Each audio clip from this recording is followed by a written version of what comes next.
नमस्कार। Number 1 India news में आप सभी का एक बार फिर से बहुत बहुत स्वागत है और मैं हूं आपके साथ शिवानी शर्मा। आपको बता दें कि महाराष्ट्र की 2 दशहरा रैलियां बुधवार को सियासी अखाड़े में तब्दील हो गईं। उद्धव ठाकरे बनाम एकनाथ शिंदे की लड़ाई में जमकर शब्दभेदी बाणों का इस्तेमाल हुआ। ठाकरे ने शिंदे खेमे को देशद्रोही करार दिया और शिंदे ने भी उद्धव पर पलटवार करते हुए उन्हें हिंदुत्व से गद्दारी करने वाला कहा। आपको बता दें कि मुंबई के प्रतिष्ठित शिवाजी पार्क मैदान में वार्षिक दशहरा रैली को संबोधित करते हुए महाराष्ट्र के पूर्व मुख्यमंत्री उद्धव ठाकरे ने एकनाथ शिंदे और उनके समर्थकों को देशद्रोही करार दिया। शिवसेना अध्यक्ष ने कहा कि उन शिंदे पर लगा विश्वासघाती का कलंक कभी नहीं मिटेगा। शिवसेना अध्यक्ष ठाकरे ने शिंदे पर निशाना साधते हुए कहा कि समय बदलता है, रावण का चेहरा भी बदलता है। जब मेरी तबीयत खराब थी और मेरी सर्जरी हुई थी तो मैंने उन्हें शिंदे जिम्मेदारी दी थी, लेकिन उन्होंने ये सोचकर मेरे खिलाफ साजिश रची कि मैं फिर कभी अपने पैरों पर खड़ा नहीं होऊंगा। इस साल जून में शिंदे के विद्रोह ने राज्य में ठाकरे के नेतृत्व वाली महाविकास आघाड़ी सरकार को गिरा दिया था। आपको बता दें कि जून में मुख्यमंत्री पद छोड़ने वाले ठाकरे ने मुंबई के शिवाजी पार्क में वार्षिक दशहरा रैली को संबोधित किया। वहीं शिंदे नित शिवसेना के धड़े ने बीकेसी बांद्रा कुर्ला कॉम्प्लेक्स में दशहरा रैली आयोजित की। शिंदे की बगावत के कारण ठाकरे के नेतृत्व वाली प्रदेश की शिवसेना राकंपा कांग्रेस गठबंधन वाली महाविकास आघाड़ी सरकार 29 जून को गिर गई थी, जिसके बाद 30 जून को शिंदे ने राज्य के मुख्यमंत्री के रूप में शपथ ली थी। पूर्व मुख्यमंत्री ठाकरे ने शिंदे पर निशाना साधते हुए कहा कि विश्वासघाती का कलंक कभी नहीं मिटेगा। जैसे जैसे समय बदलता है, रावण का चेहरा भी बदल जाता है। आज ये विश्वासघाती रावण के रूप में है। मंत्री रहते हुए जब मैं अस्वस्थ था और मेरी सर्जरी हुई थी तो मैंने वरिष्ठ मंत्री होने के नाते उन्हें शिंदे को जिम्मेदारी दी थी। ठाकरे ने आरोप लगाया, लेकिन उन्होंने ये सोचकर मेरे खिलाफ साजिश रची कि मैं शायद फिर कभी पैरों पर खड़ा नहीं हो पाऊंगा। उन्होंने कहा कि आज का रावण ज्यादा सिर होने की वजह से नहीं बल्कि खोके पैसे की वजह से जाना जाता है।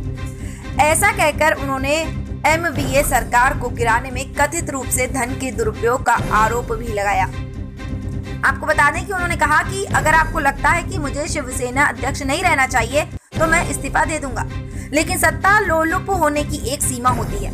विश्वासघात करने के बाद वह शिंदे अब पार्टी का चुनाव चिन्ह भी चाहते हैं और पार्टी अध्यक्ष भी कहलाना चाहते हैं।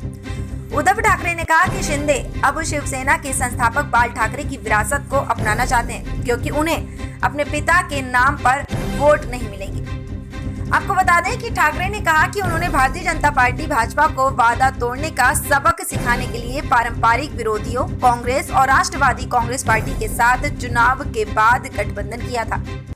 ठाकरे ने कहा कि मैं अपने माता पिता की कसम खाकर कहता हूँ कि यह तय किया गया था कि भाजपा और शिवसेना 2.5 साल के लिए मुख्यमंत्री पद साझा करेंगे। उन्होंने कहा कि एमवीए सरकार में कांग्रेस और राकंपा नेताओं के साथ मंत्री पद की शपथ लेने वाले सबसे पहले नेताओं में शिंदे शामिल थे और उन्हें तब कोई दिक्कत नहीं थी। वह शिंदे के उस दावे के संदर्भ में बात कर रहे थे कि जिसमें शिवसेना के बागी नेता ने कहा था कि उन्होंने और उनके सहयोगियों ने नए गठबंधन को कभी मान्यता नहीं दी।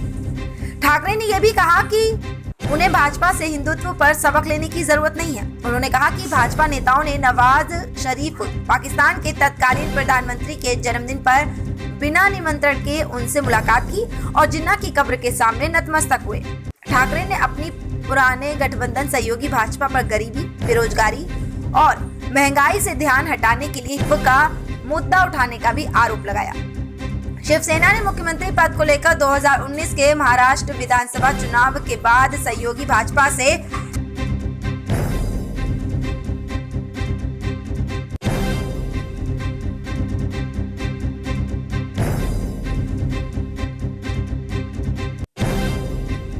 नाता तोड़ लिया था। बढ़ती आय, असमानता और बेरोजगारी की चुनौतियों के बारे में होसबाले के बयान का जिक्र करते हुए उन्होंने कहा कि आरएसएस महासचिव दत्तात्रेय होसबाले ने भाजपा को आईना दिखाया है। डॉलर के मुकाबले रुपए की गिनती कीमत के संदर्भ में ठाकरे ने भाजपा की दिवंगत नेता सुषमा स्वराज का बयान दोहराया कि जब रुपए की कीमत गिरती है तो देश की कीमत भी कम होती है। अपने दिवंगत पिता द्वारा स्थापित पार्टी पर नियंत्रण बनाए रखने का प्रयास कर रहे ठाकरे ने दशहरा रैली में मौजूद शिवसेना के कैडर से मदद मांगी। उन्होंने कहा कि आज मेरे पास कुछ नहीं है, लेकिन आपके समर्थन से शिवसेना फिर उठ खड़ी होगी। मैं फिर से शिवसेना के एक कार्यकर्ता को मुख्यमंत्री बनाऊंगा। हमें हर चुनाव में विश्वासघातियों को हराना होगा। ठाकरे ने अंधेरी पूर्वी सीट से होने वाले विधानसभा उपचुनाव का स्पष्ट संदर्भ देते हुए उक्त बातें कही। उन्होंने भाजपा नेता और केंद्रीय गृह मंत्री अमित शाह पर भी निशाना साधा और सवाल किया कि शाह देश के गृह मंत्री हैं या फिर भाजपा के आंतरिक मंत्री जो सिर्फ राज्यों में सरकारें गिराते रहते हैं। शिवसेना को जमीन दिखाने की भाजपा कार्यकर्ताओं से शाह की अपील पर पलटवार करते हुए ठाकरे ने कहा कि हम भी पाकिस्तान के कब्जे वाले कश्मीर की जमीन को अपने देश का हिस्सा बनते हुए देखना चाहते हैं। महाराष्ट्र की मौजूदा सरकार पर चुटकी लेते हुए ठाकरे ने कहा कि शिंदे नित सरकार को सत्ता में आए करीब 100 दिन हो गए हैं, लेकिन उनका ज्यादातर वक्त दिल्ली में गुजर रहा है। उन्होंने कहा कि सभी राष्ट्रवादी भारतीयों को भाजपा से बचकर रहना चाहिए, क्योंकि उसका लक्ष्य सभी राजनीतिक दलों को समाप्त करने का है। शिवसेना प्रमुख ने कहा कि आरएसएस प्रमुख मोहन भागवत हाल ही में मस्जिद गए थे। क्या उन्होंने हिंदुत्व का साथ छोड़ दिया है? गौरतलब है कि भाजपा कटाक्ष करती रही है कि राकंपा और कांग्रेस से हाथ मिलाकर उद्धव ठाकरे ने हिंदुत्व का साथ छोड़ दिया।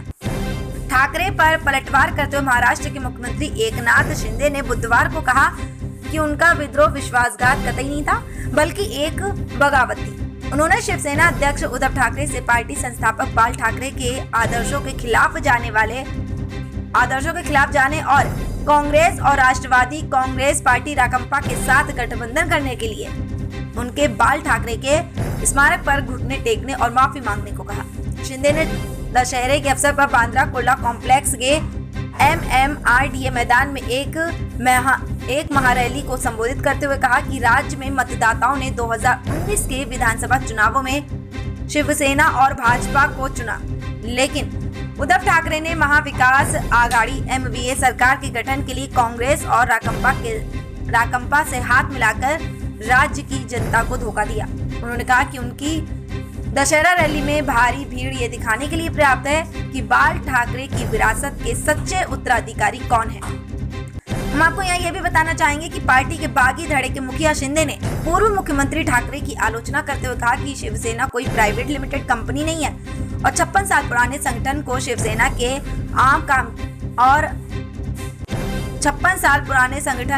शिवसेना के आम कार्यकर्ताओं की कड़ी मेहनत से बनाया गया है। मुख्यमंत्री ने जून में उद्धव ठाकरे के नेतृत्व के खिलाफ अपने विद्रोह का बचाव किया। उस बगावत के कारण MVA सरकार गिर गई थी। शिंदे ने कहा कि उनका विद्रोह विश्वासघात नहीं था, बल्कि एक गद्दार था। देखिए पूरी खास रिपोर्ट।